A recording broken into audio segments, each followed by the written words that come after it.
जिंदगी में एक बात बहुत मायने रखती है कि आपका मार्गदर्शक कैसा है। यदि मार्गदर्शक शकुनी है तो मीठे बोल करके भी जिंदगी बर्बाद कर देता है, और मार्गदर्शक कृष्ण है तो कड़वा बोल करके भी जिंदगी आबाद कर देता है।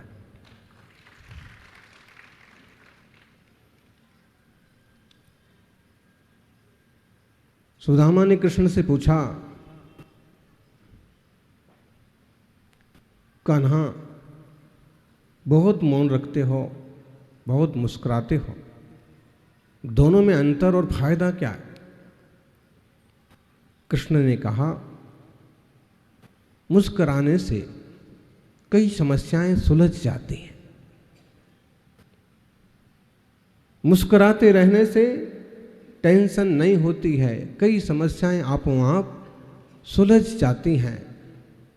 जो घाव दवाई से नहीं भरते हैं वो समय निकलने से भर जाते हैं। मुस्कुराने से बहुत सारी समस्याएं सुलझ जाती हैं और मौन रहने से बहुत सारी समस्याएं आती ही नहीं हैं। समस्याएं तो बोलने से पैदा होती।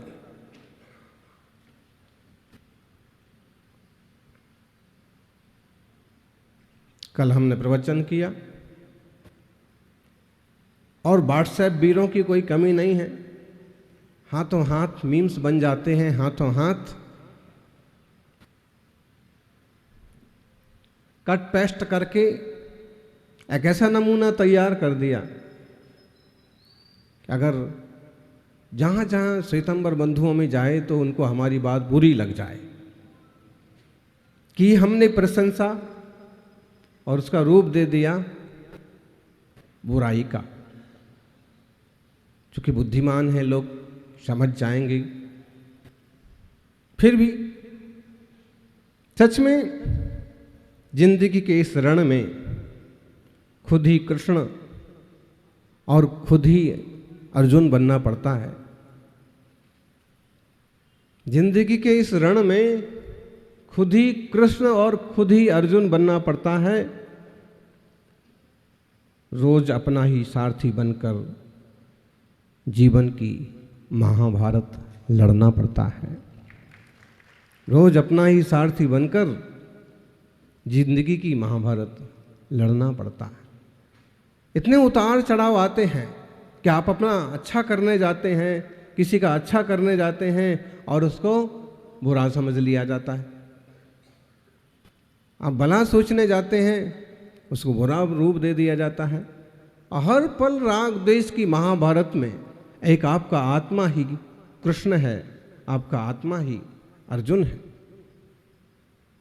गीता में तो कृष्ण ने कहा, उद्धरेत आत्मनात्मानम, तुम अपनी आत्मा का कल्याण करो, अपने आत्मा से अपनी आत्मा का कल्याण करो। आत्मैव आत्मना बंधु आत्मैव आत्मनो रिपु। तुम्हारा अपना आत्मा ही आपका बंधु है और तुम्हारा अपना आत्मा ही अपना शत्रु है। समाधि तंत्र में हम इस बात को खूब विस्तार से समझ रहे हैं। देह और जीव की एकता मानने वाले बहिरात्मा केवल बाह्य स्तर पर जीते हैं और विषय कसायों में जिंदगी बर्बाद कर देते हैं। और जो तत्वज्ञानी सत्पुरुष होते हैं वो भेद विज्ञान के बल पर स्वरूप को समझकर स्वरूप में जमकर आत्मकल्याण करते हैं, अपार अथाह शांति का आनंद लेते हैं। आत्मार्थियों, क्या करें? जिनकी जो आदत पड़ी है, पंडित जी एक बहुत पुराना श्लोक है, नीति का श्लोक, मक्षिका व्रणमिच्छन्ति। प्रवचन तो कल पूरा पौन घंटे का हुआ था, लेकिन क्या करें, किसको क्या रुचा और उसने उसमें से क्या ले लिया। मक्षिका व्रणमिच्छन्ति, धन मिच्छन्ति पार्थिवा दुष्टाः कलह मिच्छन्ति शांति मिच्छन्ति साधवाः। आप लोगों को समझ में आएगा? संस्कृत में एक बहुत सुंदर नीति है। बोले मक्खियां जो हैं वो चाहती हैं कि कोई ना कोई आदमी को घाव लगा रहे, किसी ना किसी को फोड़ा फुंसी होता रहे, कहीं ना कहीं छोटा मोटा घाव दिखना चाहिए। मक्खियां ऐसा क्यों चाहती हैं? क्योंकि उसी पर बैठ करके उसी को चोंट करके ही उन्हें मजा आता है, वही उन्हें खाने पीने की चीज मालूम पड़ती है। मक्षी का व्रण मिच्छन्ति, व्रण घाव, और धन मिच्छन्ति पार्थिवाः। राजा लोग चाहते हैं धन, सरकारें चाहती हैं रुपया आए कोष में। आज देख लो आप, जो अमीर हैं सो अमीर हैं, जो गरीब हैं सो गरीब हैं। शोषण होता है अक्सर कर मध्यम वर्ग का, टैक्स बढ़ाए जाते हैं अक्सर कर मध्यम वर्ग पर। गरीबों को तो रेवड़ियों के नाम पर कुछ भी बांटते रहते हैं, भले भी वो उसका सही उपयोग कर पाए ना कर पाए, और भले वो रेवड़ियाँ वहाँ तक पहुँचे ना पहुँचे, बीच में ही अफसर गपक कर जाएं, जो भी है। लेकिन राजा लोगों की इच्छा यही होती है कि कोष भरता रहे। कोष भरेगा तो उनका भंडार भी भरेगा। हर साल बरसात के पहले सड़कें बनाई जाती हैं, बरसात के बाद क्यों नहीं बनाई जाती? बरसात के बाद यदि बनेंगी तो 8 महीने 10 महीने वो आराम से चल जाएंगी, जब तक पानी नहीं बरसेगा।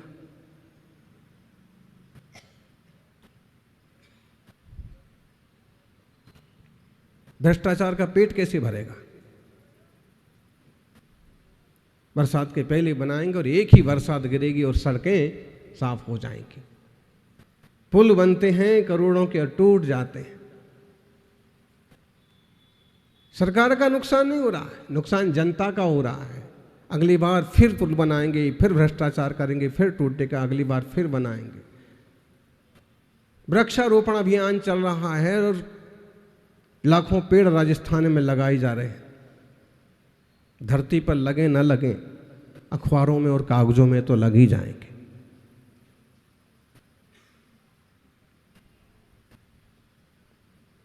दुनिया है ऐसे ही चलती है। लेकिन मक्षिका व्रण मिच्छन्ति धन मिच्छन्ति पार्थिवाः। राजा लोग धन चाहते हैं। दुष्टाः कलह मिच्छन्ति, और दुष्ट लोग हैं वो कलह चाहते हैं। कलह हो पूरे समाज में, एक आध आदमी आपको ऐसा मिल जाएगा जो कलह प्रिय है। मतलब अच्छी खासी मीटिंग चल रही है, शांति से निपटारे तक पहुंच गए हैं, बीच में कुछ ना कुछ ऐसा बम फोड़ देगा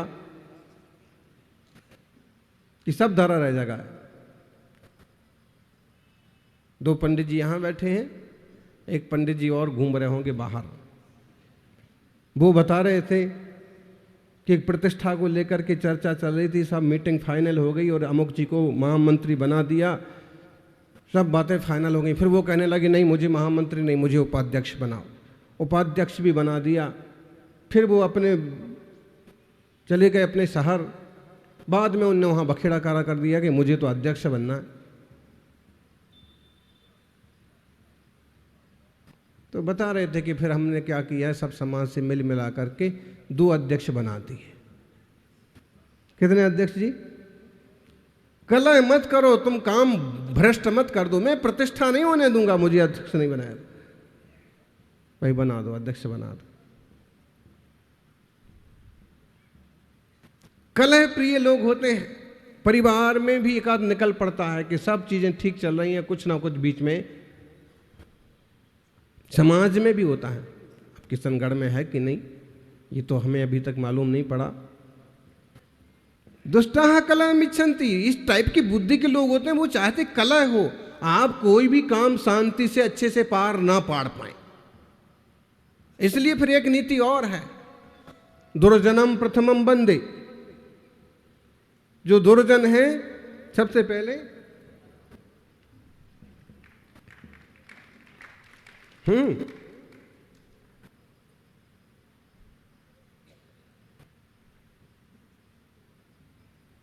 सबसे पहले उसी को संभालो।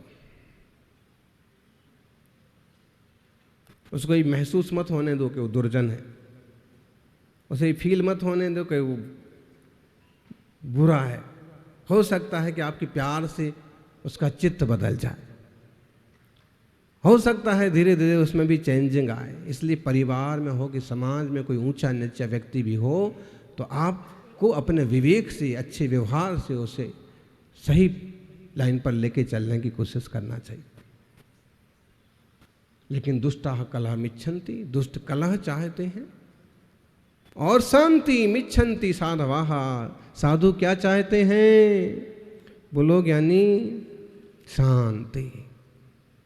साधु शांति चाहते हैं। साधु तो खुद शांति के सागर होते हैं।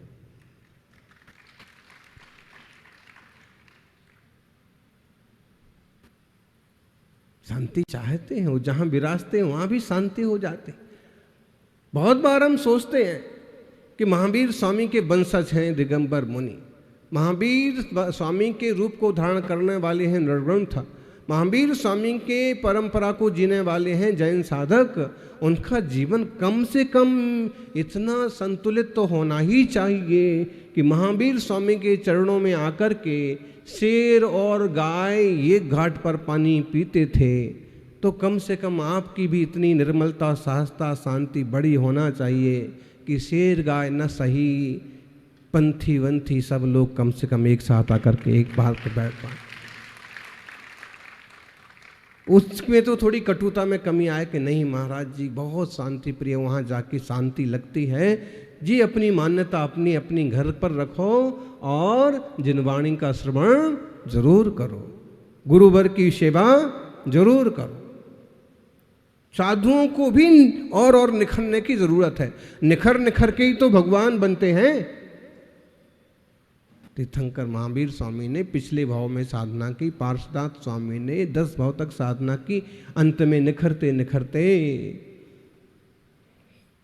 शुद्ध होते होते पूरी तरह से शुद्ध हो गए, प्रभु हो गए, परमात्मा हो गए। अपन को भी उसी रास्ते पर चलना है, लेकिन क्या करें? इतना पूरा शरीर में मक्खियों को आपकी सुंदर आंखें नहीं दिखती हैं, सुंदर नाक नहीं दिखती है, बढ़िया गोले गोरे मोटे मोटे गाल नहीं दिखते हैं, रंग लगा करके काले किए गए बाल नहीं दिखते हैं। वो आकर के वहाँ बैठती हैं, जरा सी नाक बह रही है, जरा सी फुंसी हो गई है, उसी पर आके बैठते। इसका क्या इलाज? इस लोक में इस तरह की प्रवृत्ति वाले बहुत जीव मिलेंगे। जब एक युवक ने बताया, महाराज जी आपने कल के प्रवचन में बातें तो अच्छी कहीं, लेकिन उसका पोस्टमार्टम जो है ऐसे हो गया है, अब सामने वाले बंधुओं को बुरा लगेगा। अगर वो पूरा प्रवचन सुनेंगे तो उनको बात पूरी समझ में आएगी। अब इस आदमी को पूरा प्रवचन नहीं सुनने में आया, पूरा प्रवचन अच्छा नहीं लगा। ये दुष्टः कलह मिच्छन्ति, ये दुष्ट टाइप का जीव है। वो कलह कैसे हो, आपस में मनमुटाव कैसे हो, अच्छी खासी धर्म की धारा बह रही हैं, उनमें भी दूरियां कैसे बढ़ें, इस तरह की प्रवृत्ति करते रहते हैं लोग। बहुत छोटी सी कहानी है।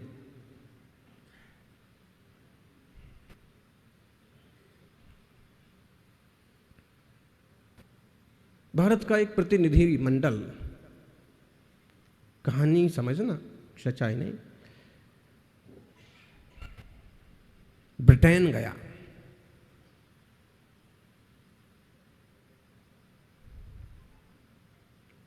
उसमें एक महिला प्रतिनिधि भी थी और उनके पास एक बिल्ली भी थी। बिल्ली उन्हें बहुत ज्यादा प्यारी थी। जब विदेश यात्रा में उनका नाम शामिल किया गया तो उन्होंने कहा कि मैं अपनी पूसी को भी साथ में लेके जाऊंगी। बिल्ली का नाम अक्सर क्या रखते हैं? क्या रखते हैं जी पंडित जी? पूसी क्यों रखते हैं बताओ आप? पुसाती है सबको, इसलिए उसका नाम। और कुत्ते का नाम अक्सर क्या रखते हैं? मोती।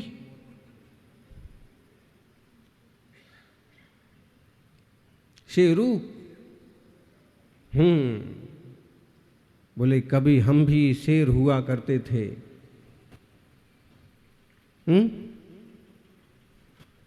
किसी जमाने में हम भी शेर हुआ करते थे, जब से शादी हुई शेरू हो गए। विवाह के पहले युवाओं को देखो आप, शेर की तरह फटकारा मारते फिरते हैं, और शादी हो गई तो एक मात्रा पीछे और जुड़ जाते, शेरू हो जाते। शेरू मतलब मोती के बाद दूसरा ज्यादा नाम कौन सा रखा जाता है? कुत्ते का।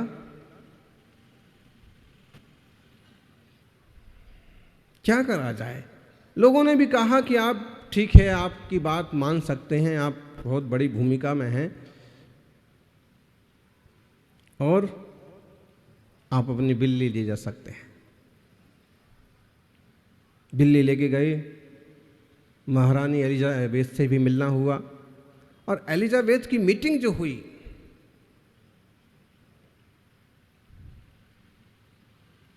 उस मीटिंग में भी बिल्ली को लेके गई। आदमी आजकल कुत्ता, बिल्ली और मोबाइल, इनसे इतना प्यार करता है जितना अपने बच्चों से भी नहीं करता। बहुत लोग मिलेंगे। अभी आपका समाज थोड़ा बचा है, हिंसा करने वाले जानवरों का घरेलू स्तर पर पालन नहीं करना चाहिए।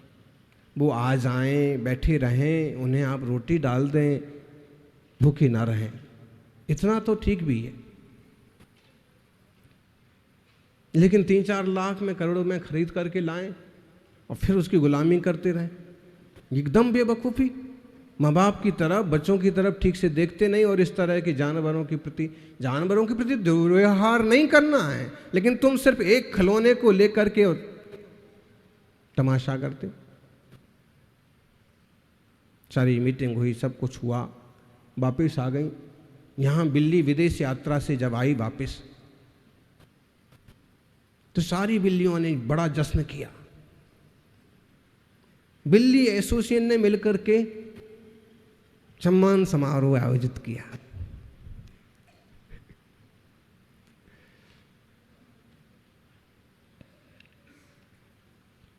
बड़ी सभा में सम्मान किया गया। आखिर में कहा कि आप अपने अनुभव बताइए।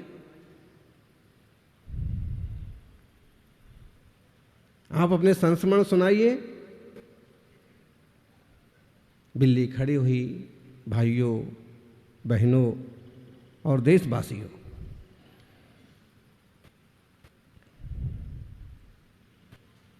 यात्रा बहुत सुखद रही, बहुत अच्छे से हुई। अमुक अमुक जगह जाना हुआ, और एक लंबी मीटिंग जो है एलिजाबेथ के साथ भी हुई, ब्रिटेन की महारानी के साथ हुई। बिल्लियों को बहुत कौतूहल हुआ, आप बताइए आपने वहाँ क्या देखा, आपकी वहाँ क्या भूमिका रही। उसने कहा भूमिका तो क्या रही, मैं अपनी मैडम की गोद में थी, लेकिन जैसे ही हम लोग वहाँ बैठे कि डाइनिंग टेबल के पीछे कुछ चहल पहल महसूस हुई। मैंने देखा वहाँ सफ़ेद चूहा था। बस शुरू से लेके आखिरी तक मेरी नज़रें सिर्फ उसी पर, कभी सफ़ेद चूहा आता, कभी काला चूहा आता, और मुझे मौका नहीं मिलता, लेकिन मेरी सारी नज़रें उसी पर लगी रहीं। विदेश में जाकर के भी मैंने अपना जाति धर्म निभाया।